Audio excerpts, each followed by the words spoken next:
Ayun. Mag-start na po tayo. Hindi. Hanap mo nga ako, akapela, be. Nakakonect na yan. Ito, dalawa. Ayaw niyan, te. Ayun. Magandang gabi po sa ating lahat. Maraming salamat po sa nagpunta para sa gabi nito, para po sa konting salo-salo po na inyandog po sa atin ng Panginoon. Ayun. Ako po ang presider para po sa gabi nito. At ako rin po ang mag-opening po. Ano? Mamaya. Mamaya. At mag-opening prayer din po.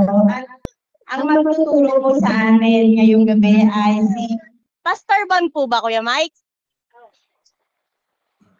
Ang magtutulong po sa pag-aaral natin ngayon is si Pastor Bon po. Ayun po. Tapos, closing prayer po para kay Ate Joanna. Ayun, amen po. So, start na po tayo. Start na po tayo. Bilis ako.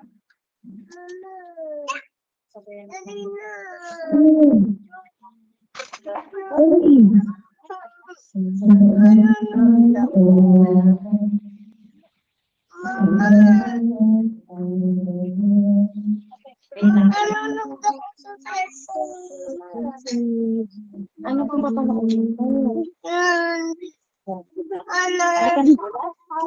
Mamaya. Ay, magagalit si Kuya Mike. Oh, ayun na narinig tayo. Wait lang.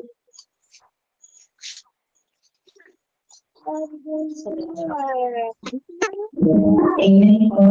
Sunod po tayo. Wait lang, wait.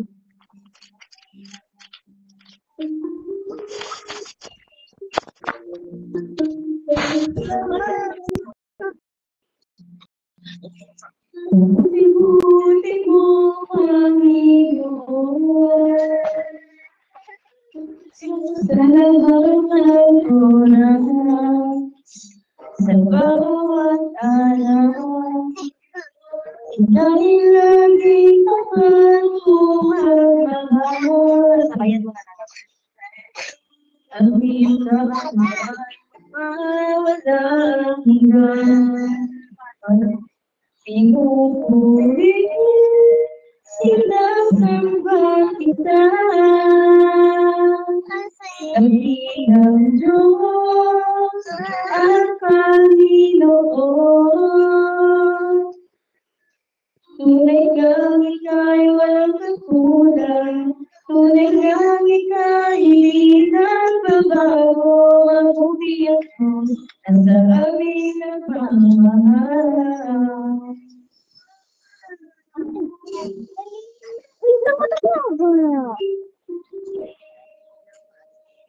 Pagkatapos na, wait lang. Ano po ka muna doon ako una?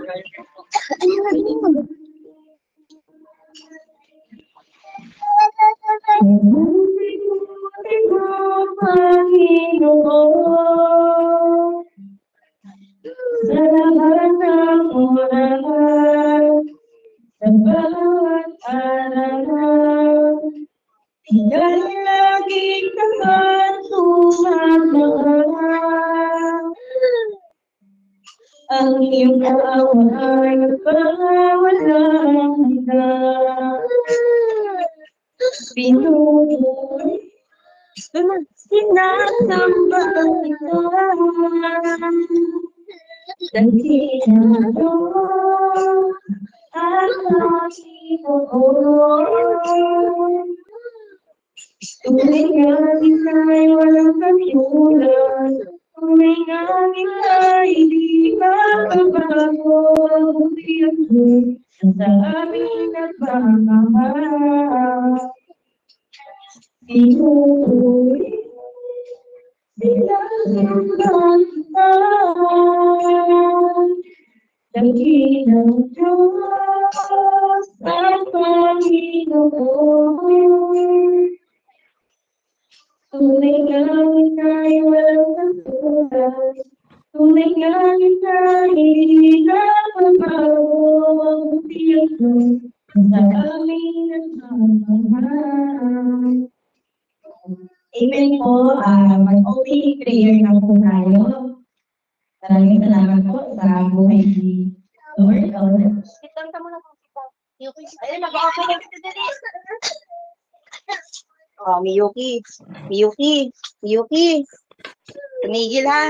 Game na po. Let's bow na po. Kuya Mike, opening prayer na po. Amen. Kuya. Praise God. Hallelujah. Hallelujah. Amen. Aman Diyos na banal ng mga sa lahat, Lord. At patuloy po kami ng wisdom, knowledge, at salamat, Aman Diyos, pinangyari niyo po ang inyong gawain dito sa lupa at Lord, nyo tumubo kami may isa pamuhay. At palaan niyo, Lord, ang bawat tao ng salita na maihahayag sa kaya Diyos na banal po at sinasamba ka na. Dalangin sa pangalan ng Jesus na Diyos. Amen.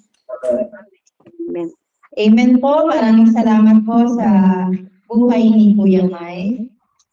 Mag-start na po tayo sa ating pag-aaralan po para yung gabi po. Pangungunahan po tayo ni Pastor Bon po. Yan. Amen po, Pastor. Paki-mute na lang sa inyo, Ate Jen, para may... Okay po.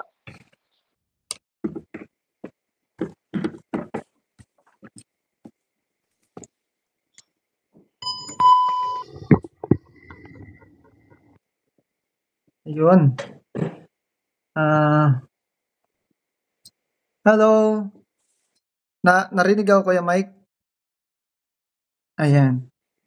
Yeah. Lumipat ako kasi natutulog na po si Papa. So, hello po. Magandang gabi po sa ating lahat. At unang-una po sa ating Diyos na buhay. At salamat din po sa bawat isa na nandirito sa atin pong Bible study. At nakarating po tayo. Magkakalayo po tayo ngayon pero alam ko po na pinag-isa po tayo ng Panginoon. Niniwala po ako na may purpose po ang atin pong pagdalo sa gabing ito. Ako po pala si Kuya Bon. Taga Cagayan po ako, mga kapatid. Ako po ay isang Ilocano. Ayan. At kasalukuyang nakatira dito sa New Zealand. At nagpapasalamat po ako na muli nakasama ko kayo sa gawain na ito. At sana po ay magtuloy-tuloy po ang gawain po natin. Sabi nga po ng salita po ng Panginoon, napakasaya na makita ang mga lingkod ng Diyos na nagsama-sama. Nakakagalak po na tayo po ay magkakasama ngayong oras na ito sa naisin po na makapakinig po tayo ng mensahe po ng Panginoon.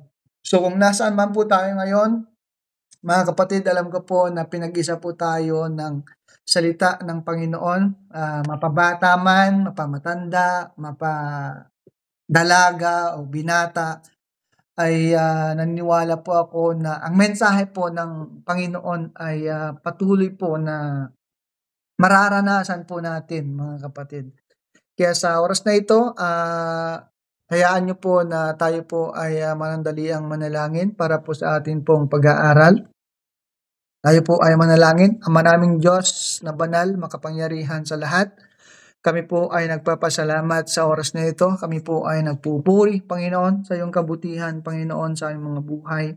Hayaan mo, Diyos, na may hayag ang iyong salita, Panginoon, sa aming kalagitnaan sa oras na ito. At hayaan mo, Ama, na manguna ka sa bawat puso na kung saan, Lord, ay makakarinig ng iyong mensahe sa oras pong ito. Alam po namin, Panginoon, na kami man po ay nagkamali, nagkasala. Lord, kami po ay humihingi ng kapatawaran, Panginoon, sa iyong mapagpalang kamay. Haplusin mo po ang mga puso, isipan namin, Panginoon, at maintindihan po namin ang mga nais mo pong ipaunawa sa amin sa mga oras pong ito. Panginoon, bigyan mo kami ng maganda pong koneksyon upang sa ganun, Panginoon, ay maintindihan po namin, O God, hallelujah, yung mga salita, O Diyos. At hindi po kami aalis, Panginoon, sa kung nasan man kami ngayon, na hindi po namin dala-dala, O Diyos, ang pagpapala na nagmumula po, na hinanda mo po para sa amin sa gabing ito, Panginoon. Magmula sa bata, O Diyos, hanggang sa matanda, O God, na nandirito, Panginoon, pagpalain mo kami, O Diyos. Hayaan mo, Ama, na ikaw ang siyang kumilos sa aming kalagitnaan, Panginoon. Muli, O Panginoon, purihin ka, sambahin ka, dakilahin ka, Panginoon. Ito po ang dalangin namin, O Diyos, in Jesus' name. Amen. Hallelujah. So, mga kapatid, minsan pa po, maraming salamat at magandang gabi po sa ating lahat. Nabigyan po ako ng pagkakataon na magbahagi muli ng salita ng Panginoon. At sabi nga ni Kuya Mike, maiksi lamang, no? Dahil naniniwala po ako na meron pa pong mga ibang gagawin pa po tayo, no, sa atin pong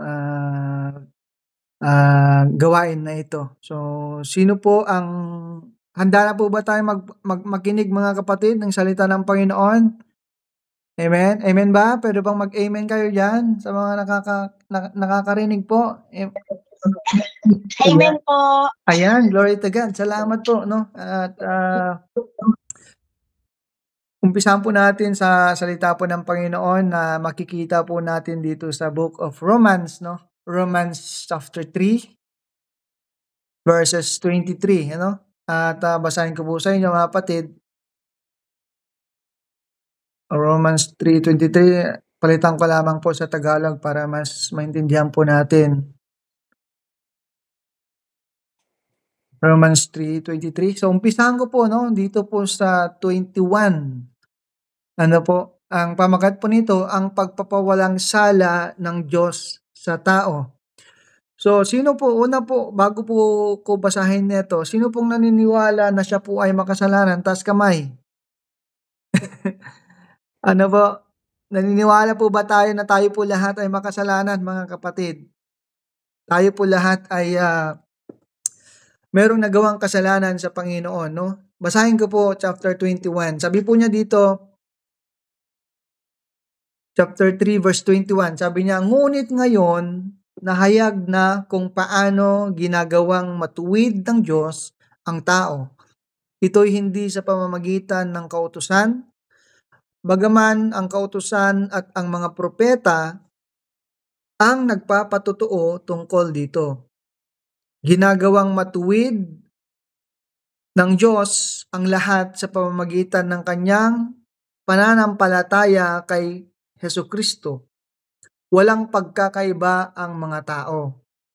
Sa verse 23 po, sapagkat ang lahat ay nagkasala at walang sino mang nakaabot sa kaluwalhatian ng ating Panginoong Jesus. Ano?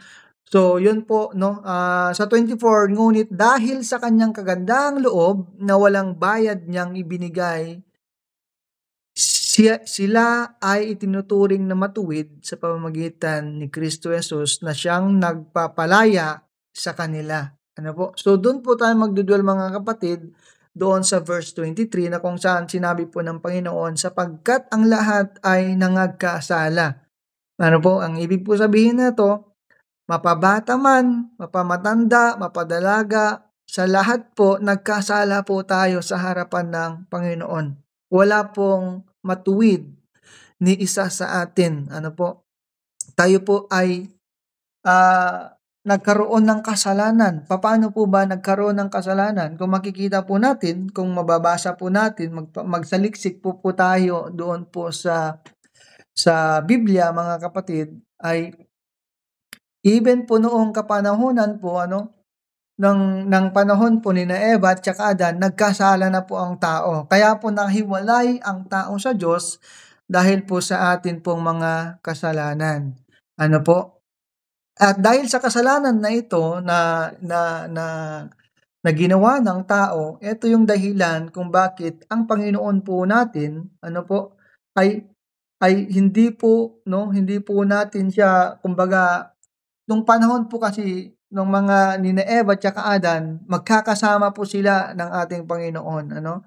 Sila po ay magkasama doon po sa ginawa ng Diyos na kaharian or garden ng Panginoon. Magkasama po sila doon. Ngunit nung nagkasala po ang tao, doon po humiwalay ang Diyos. At sinabi po ng Panginoon sa taong ito na kung saan kailangan po niyang magtrabaho sa kanya upang mabuhay niya ang kanyang pamilya. At sa atin po ngayon mga kapatid, totoo nga po no, na nandyan ang Panginoon sa atin pong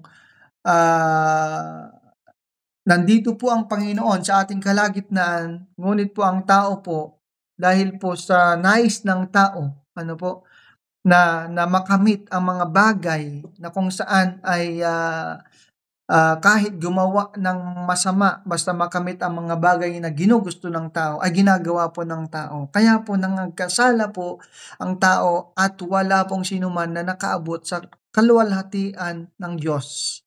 Bakit po ba ang Diyos natin ay sinabi niya na kaluwalhatian ng Panginoon?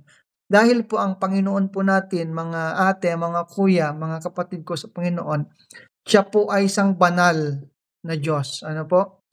Ang Panginoon po natin ay banal. Ang ibig po sabihin nito, ang Panginoon po natin ay wala po siyang kasalanan. Wala pong dungis na kasalanan ng ating Panginoon. Kaya po ang nais po ng Panginoon sa atin, ano po, ay tayo po ay maging katulad or kawangis ng Diyos. Amen?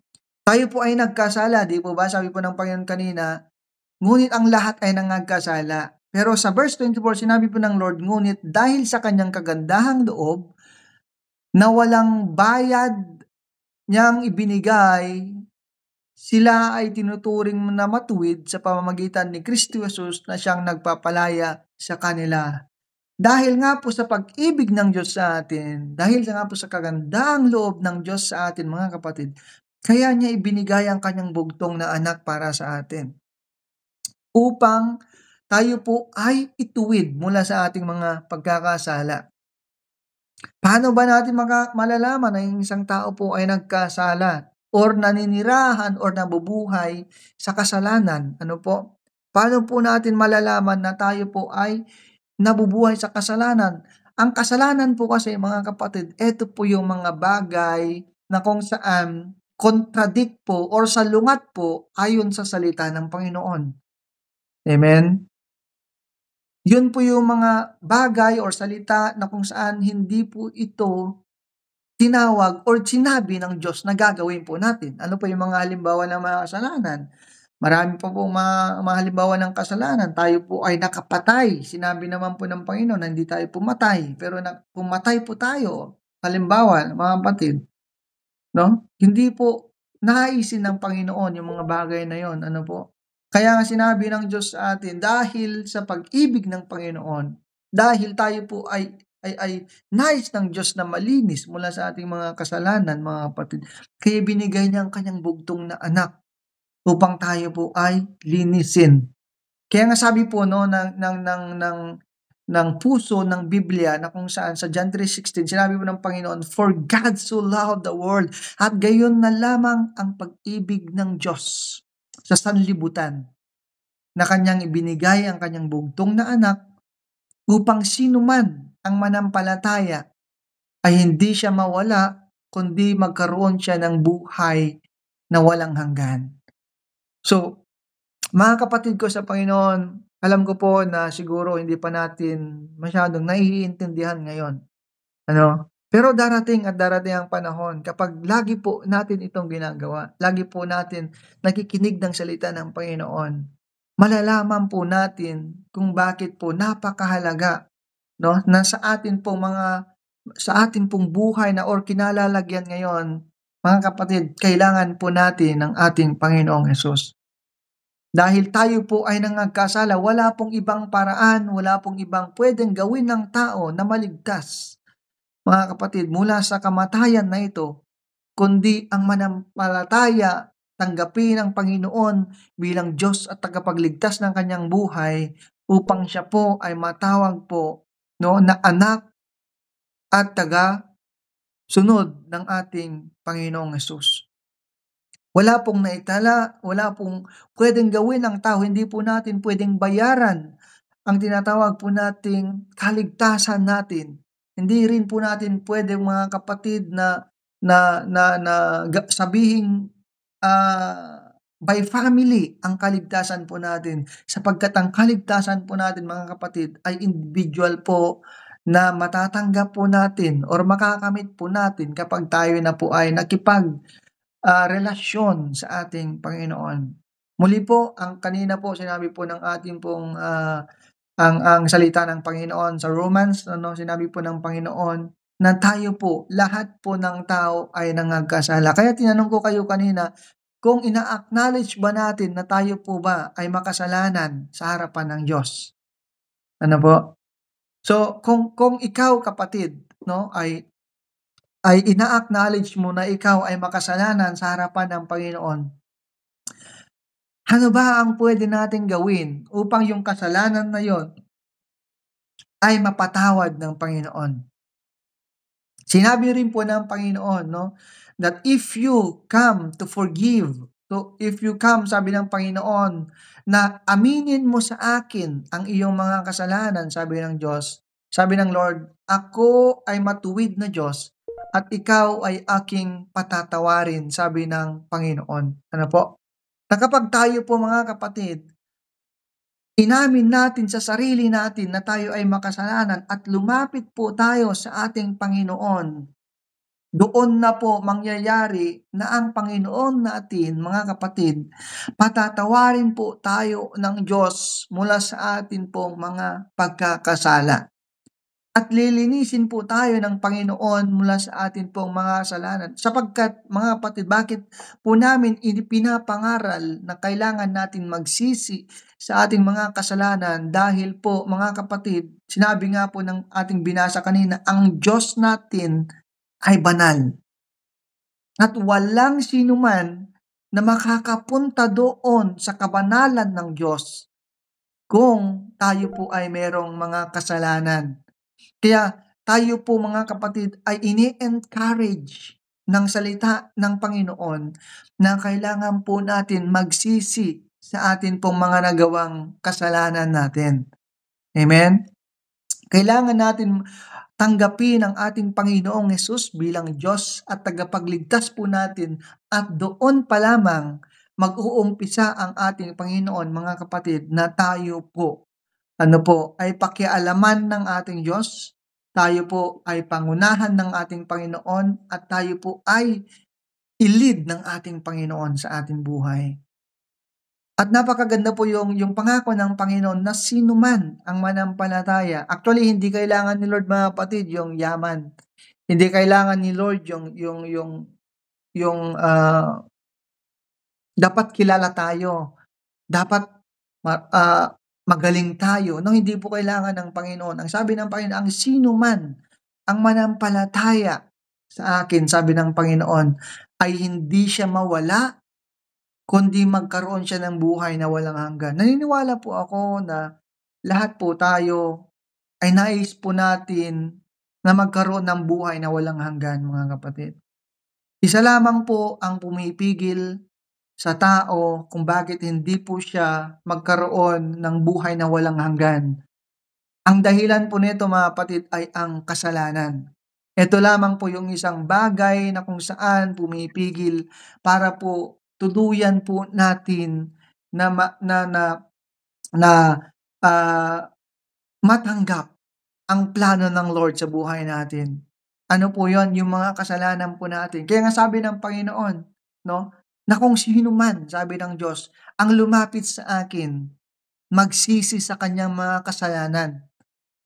Ako ay Diyos na mahabagin at nagpapatawad sa kanilang mga kasalanan. At napakaganda, sabi ng Panginoon, and I will remember their sins no more. Amen? Kung tayo po ay, taas nga po kamay, mga kapatid, sino pong naniniwalang meron siyang kasalanan? Yan. Sino pong naniniwalang may kasalanan po siya, makasalanan po siya sa harapan ng Panginoon? Naniniwala po ba tayo doon na tayo po yung makasalanan? Amen? Amen. Yeah, tayo po lahat. Wala pong perfecto, mga kapatid. Ano po? Ang Diyos lamang po ang hindi nagkasala. Kaya nga po, sa oras na ito, ipinaparanas po or pinaparating po ng ating Panginoon sa atin, mga kapatid, na tayo po bilang tao, tayo po ay makasalanan sa harapan ng Diyos. Amen. Ngunit po, napakaganda po ang sinabi ng Panginoon, ano? Na kung tayo po ay lalapit sa Panginoon, tayo po ay patatawarin ng ating Diyos at tayo po ay iibigin ng ating Diyos at tayo ay gagawing anak ng ating Panginoon. Ano po?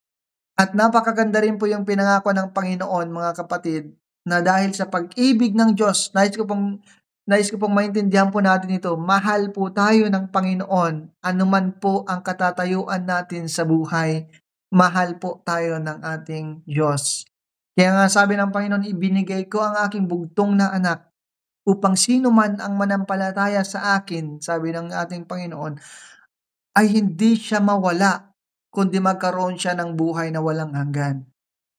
Kung nais po natin, mga kapatid, doon sa dulo po ng buhay natin sa mundong ito, kung naisin po natin na makasama po ang ating Panginoong Hesus, ano, ay talaga naman pong ipagkakaloob ito ng Panginoon kung tatanggapin po natin siya bilang Diyos at tagapagligtas ng ating buhay.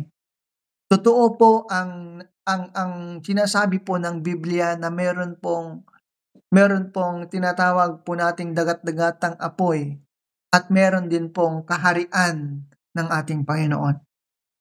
Totoo po na dalawa lamang po ang pupuntahan ng tao. Ano po, hindi po pwede sa gitna, no? No? So, tayo po, mga kapatid, habang meron pa po tayong pagkakataon, meron pa po tayong oras, tinatawag po tayo ng Panginoon sa oras na ito, na sinabi ng Panginoon, hindi po tayo perpekto. Wala pong perpekto ni isa sa atin. Tayo po lahat ay nangagkasala. Ngunit dahil sa kagandaang loob ng ating Panginoon, mga kapatid, na kanyang binigay ang kanyang anak para sa atin, upang sino man ang manampalataya ay hindi mawala, kundi magkaroon ng buhay na walang hanggan. Alam ko po, no, na nangungusap ang Panginoon sa atin sa oras na ito. At hindi po lingid, no, sa mga batang nandirito sa atin ngayon. Katulad din po ako nila nung ako po ay bata, na ganito po ang ganyan po ang setup kung paano rin po ako tinawag ng Panginoon, ano? Sa isang feeding program, sa isang pagmemensahe ng isang pastor, ay ako po ay natamnan ng salita ng Panginoon. Kaya ako nagagalak na makita ang mga batang ito dahil naniniwala po ako na natataniman sila sa kanilang paglaki. So muli po, sa gabing ito, mga kapatid ko sa Panginoon, naniwala ako, na dinadalangin ko po, na sa inyo po na mga nanay, mga tatay, na dumalo ngayon, dahil nandirito rin ang inyong mga anak. Naniwala po ako na hindi po aksidente na nandito kayo, hindi po aksidente na nakarinig po kayo ng mensahe ng Panginoon, dahil nais po ng Panginoon, mga kapatid, na tayo po ay manumbalik, magkaroon ng relasyon sa Panginoon. Alam niyo po, ang ating pong pagsamba sa Diyos, wala po yan sa relihiyon. Nandun po yan sa relasyon natin sa Panginoon. Kaya kung nais po natin, mga kapatid, na mas makilala pa ang ating Panginoon, nawa po, no? I encourage everyone na dumalo po tayo sa ganitong mga gawain, makinig po tayo, sa ganitong mga gawain, at tayo po ay babaguhin ng ating Panginoon at pagpapalain po tayo ng ating Diyos. So muli sa gabing ito, salamat sa maiksing oras na nagkakasama po tayo. At hayaan niyo po na isarado ko po ito ng panalangin, at yung salita po ng Panginoon. Tayo po ay manalangin, mga kapatid. Hallelujah. Ama naming Diyos na makapangyarihan sa lahat. Salamat po, Panginoon, sa oras na ito. Salamat sa buhay. Salamat, Panginoon, sa iyong salita, Panginoon, na binigay sa amin. Salamat Lord na pinaunawa mo sa amin, O Diyos, na kami po ay makasalanan, kami po Panginoon ay hindi rating Panginoon sa iyong panuntunan, Panginoon. Kami po ay makasalanan, ngunit salamat dahil Lord kayo po ang tagapagligtas. Na kung sino man Panginoon ang manampalataya sa inyo, sino man Panginoon ang magbalik loob sa inyo, Panginoon, ay laging bukas ang iyong kamay, Panginoon, upang kami po ay patawarin, upang kami po, O Diyos, ay muling tawagin mong anak, Panginoon. Kaya sa gabing ito, Lord, ang mga kapatid kong ito, mga nanay, mga tatay, mga bata, Lord, manguna ka sa kanilang mga buhay, Panginoon. Dalangin ko po, O Diyos, na bigyan mo sila ng kagalakan, bigyan mo sila, Panginoon, ng pag-iingat, pagpapala sa lahat ng aspeto ng kanilang buhay, Panginoon, at patuloy po nilang maranasan, Panginoon, hallelujah, ang iyong pag-ibig, Panginoon, sa kanilang buhay, sa kanilang pamilya, sa araw-araw. Muli, Panginoon, pagpalain mo po ang bawat isa at patuloy po namin maranasan, Panginoon, ang biyaya na nagmumula po sa inyo sa araw-araw ng buhay po namin, Panginoon. Pinupuri ka namin, pinasamba dinadakila, Panginoon. Ito ang dalangin namin, O Diyos. In Jesus' name we pray. Amen. Amen po, Kuya Mike. Salamat po. Amen. Amen. Praise God. Salamat po. Gusto ko lang kamustahin yung mga kababata ko, mga kasama ko dyan sa lugar dyan, no? Yung mga tito at tita ko dyan. At isa lang po yung mensahe na gusto kong ipaalam sa inyo, no? Lingid naman sa inyong kalaman, kilala nyo po ako, no? Ako po yung inaabot dyan hanggang magdamag, nagiinuman, no? At bukod doon, napakapangit ng ugali ko before. Until now, binabago naman ako ng Diyos dahil sa habag niya, no? Gusto ko lang po i-share sa inyo, no? Ang buhay natin may lang. So, ipinaunawa sa akin ng Panginoon na hindi lang dapat ako ang maligtas. Hindi lang ako yung nakakaalam ng salita ng Diyos. Ibig sabihin, sa mga kamag-anak ko nandyan o mga kababata ko, no? Dapat malaman nyo rin ano ba ang purpose natin. Dapat maligtas din po yung mga tao sa paligid natin. I hope mga kapatid, no, magkita-kita pa ulit tayo sa susunod upang mabigyan natin to ng diin yung pag-aaral natin ng salita ng Diyos. Lalo na yung mga pinsan ko po nandyan at mga kapatid ba yan. I hope kung meron po kayong katanungan, pwede nyo pong isulat dun sa papel, ibibigay sa inyo ni Ate Jenaline para sa susunod na pag-uusap natin ay masasagot namin ng maayos. Ibigay nyo lang po kay Ate Jenaline at doon naman po sa hindi pa nakadalo, agahan nyo po para lalo pa tayo mapalalim po. Nandito po yung isang pastor po namin, baka meron pong gustong idagdag yung aming pastor. Pastor Marlon, bago tayo magtapos. Good evening. Pagkakasya na nasa work po ako, no? At ito ko yung medyo busy po, no? But nakikinig po ako sa mensahe ng ating Panginoon through Pastor Bon at nakakatuwa po, no? Na makita yung mga bata po at mga ano po dyan sa lugar din po Kuya Mike na nakikinig po ng salita ng ating Panginoon. So ito God at patuloy po na umuusap po, no, yung kanyang gawain ng yun nga po, hindi po lang ang distansya.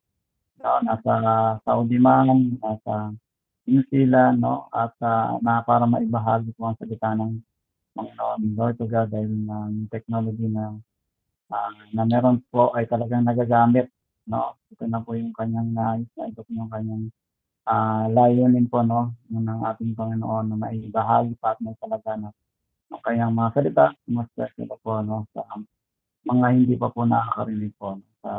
At nakakatuwa nga po muli na nandiyan yung mga bata sa munang edad nila ay nalalaman na po nila ang salita ng ating Panginoon. So, salamat po muli sa lahat yan sa Pilipinas. Salamat po, Lord to God. Pasbon, regards. Salamat po. Si Ate Mona, may gusto po ba kayong sabihin o Amen. Amen po, no, na napakaganda po tignan, no, nakakagalak po na talagang nakakamiss din po yung si Pastor Bonba na laging nandiyan, no, na talagang lagi siyang may time para magbigay ng salita ng ating Panginoon. At ito na yung bunga, no, Pasbon, yung nandito ka talagang yung pagpapagal mo po ba sa tagang pag-aano mo rin kay Kuya Mike na nakikita natin, no, na yung mga bata is natataniman na at ikaw po pa sa unang mga nagbigay ba ng salita ng ating Panginoon, ano, na talagang yung strategy na ibinibigay ni Lord sa atin, no, na talagang kailangan na natin lumabas ba sa comfort zone, hindi na lang dito sa simbahan, kundi talagang ilabas na natin, no, malalayo man tayo pero sa grasya ng ating Panginoon, sa biyaya ng ating Panginoon na pagpapatuloy yung gawain ni Lord, no. Salamat, Pasbon. Ako po talaga yung nagagalak sa tuwing sa gawain lagi ka pong present po ba. Praise God. Salamat po mga kapatid. Amen. Amen. Sige po at tayo po ay magtatapos na sa gawain. At merong magko-closing prayer dito si yung assistant ni Ate Jeneline. At siguro sino po ba magbe-benediction sa inyo pa sa inyong dalawa? O wag muna. Sunod na lang. Sige lang kaya Mike at siguro ano Siguro next time. mahaba na ba?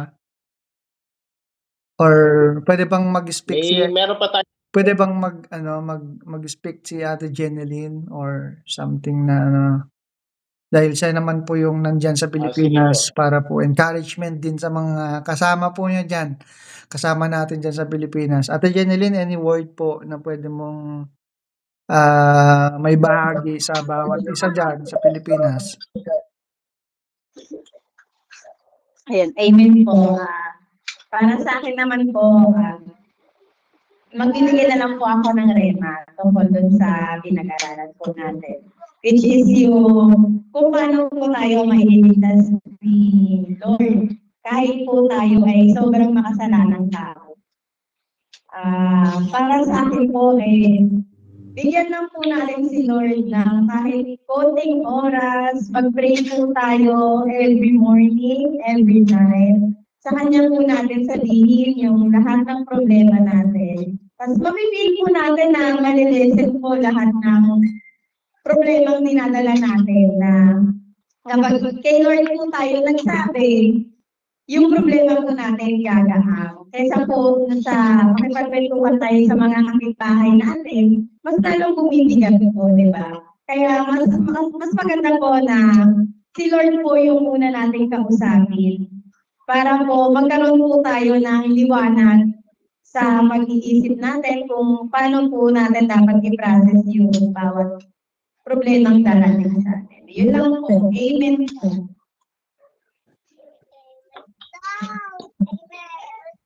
Amen. Salamat po ate, no?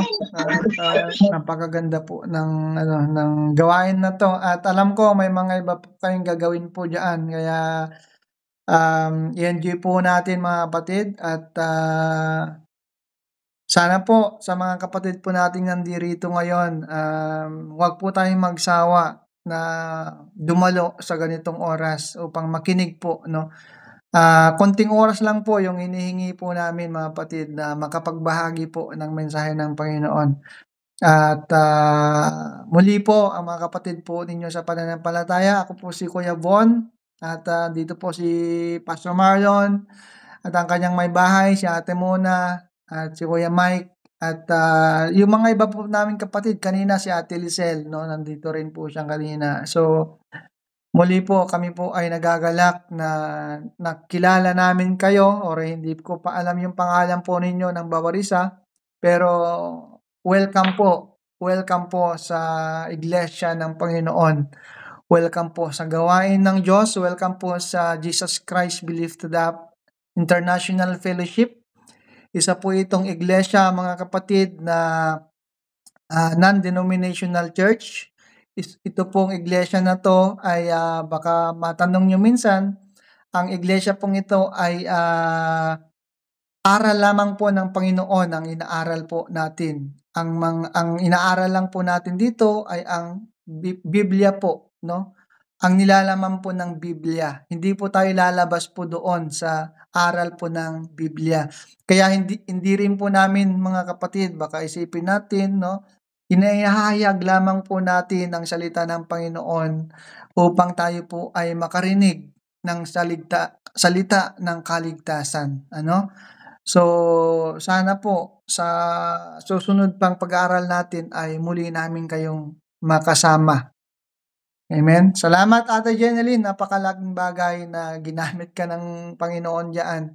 Pagpalain ka ng Diyos, kapatid. Amen. Amen po. Maraming salamat din po sa oras nyo para sa gabi ito. Sa lahat po ng dumalo, po na meron po kayo mga ginagawa at sa kami mga pinagkakaabalahan po kayo. Maraming salamat po sa pakikinig nyo sa konting salita po ni Lord. Yun po. Amen po. Amen. Amen. Praise God po sa Ate Jeneline at sa ating mga pastor. Ate Mona. I think mag-closing prayer na po tayo. Ate Jen, sino po ba yung nasa inyo po? Amen po yan. Sa atin naman na po mag-closing prayer.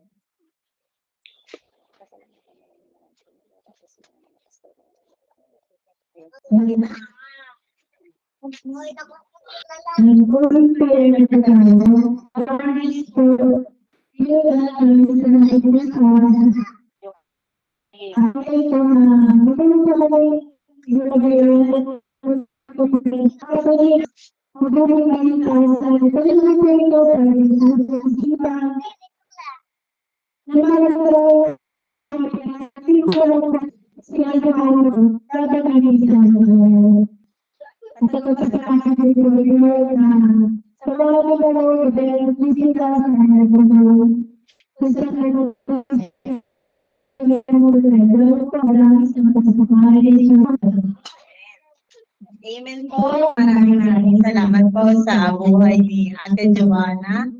Ayan. Mag-benediction po kay Pastor Bon. Sige, mga kapatid, itaas po natin, no, mga nanay, mga tatay, ang ating mga kamay at tanggapin po natin yung pagpapala po na nagbumula po sa ating Panginoon. Hallelujah. Hallelujah, no? Tinawag po ng Panginoon si Moses. Sabi po ng Panginoon, and the Lord spoke to Moses, and He says to Moses, speak to Aaron and his children, and tell them, this is how you bless my people, Israel. The Lord will bless you and keep you. The Lord will keep His face shine upon you and be gracious to you. The Lord will lift up His countenance toward you and give you peace now and forever. Amen and amen. Amen. Glory to God po. Pagpalain po tayo ng Panginoon. God bless po. God bless po. Amen po. Bye-bye na po. Mike, bye-bye. Thank you. Maraming salamat po. Coach Marlon. Paalam pa. Salamat. Coach Mark, tatawag ako sa'yo. Okay lang? Sige, thank you. Bye-bye. Bye po.